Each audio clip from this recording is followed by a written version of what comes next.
As the cost of college continues to climb, families are feeling the pressure, and planning ahead has never been more important. Joining us now is Seneca, founder of TM Wealth Management in Reston. He's here with practical advice on how to pay for college without drowning in debt. Thank you so much for being with us. My pleasure, Maureen, as always. What is the first mistake that people make when they're planning for college for their kids?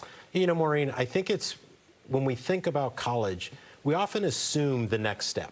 Right, especially in our society and in the D.C. metro area specifically, we assume the next step is college. But sometimes that may not be the best next step. And the statistics bear this out.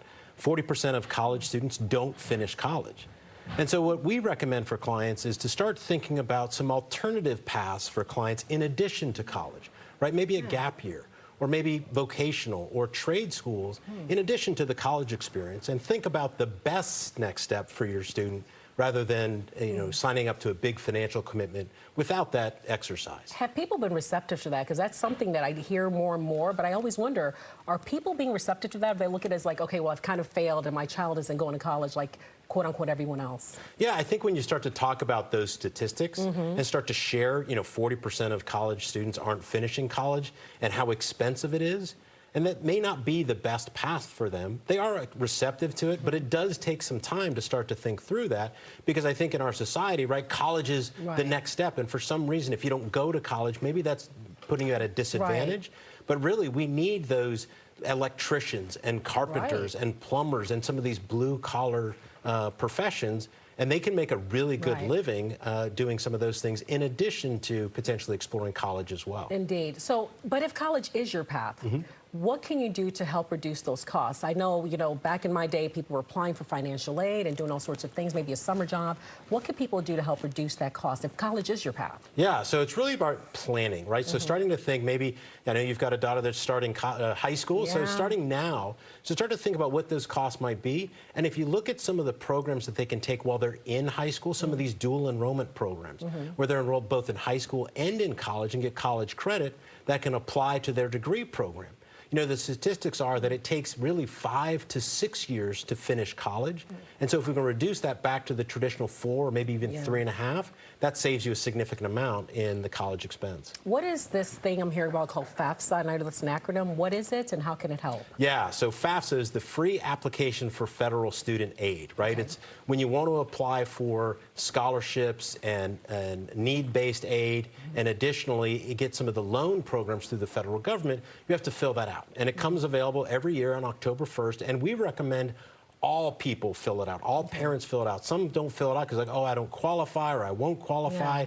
It's what's needed when you start looking at scholarships and any loan programs. In addition, private schools have something else called the CSS profile. That's the College Scholarship Service. So you need to do that as well if your student might be going to a private college. So even if you think you make too much, go ahead and apply because you never know. Yes, because you're going to get your student aid index, and that's going to help you identify what might you qualify. But each scholarship program, even if it's a merit-based program, might be looking at this student aid index as well. So filling out the FAFSA is step one. So what is a reasonable amount to borrow? Because it led to some people, I'm going to borrow the entire thing. Do you advise people to take maybe a percentage of that, or do you take all you can get? Yeah, it's a really challenging question, right? Because college is not an inexpensive endeavor. And that's why we say, think about what might be the best fit before you sign up to the significant expense.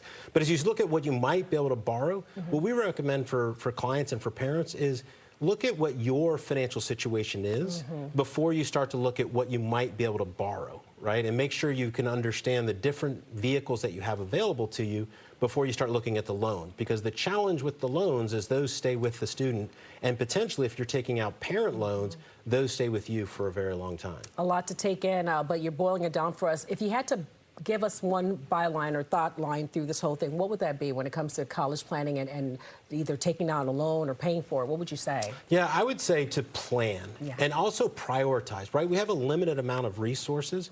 So your savings, you've got retirement savings, you've got your 401k savings, you've got your college savings. And the way we phrase it for our clients and for parents is maybe tell your student, hey, maybe I can't help you fully with your college expense, but at least mom and dad aren't living in your basement. I love that. All right. And of course, there's more information there on your screen of how you can find Thomas Seneca at TM Wealth Management. Always a wealth of information you bring to Fox 5 whenever you appear. We appreciate you so much. Happy to be here. Thanks, Maureen. Thank you.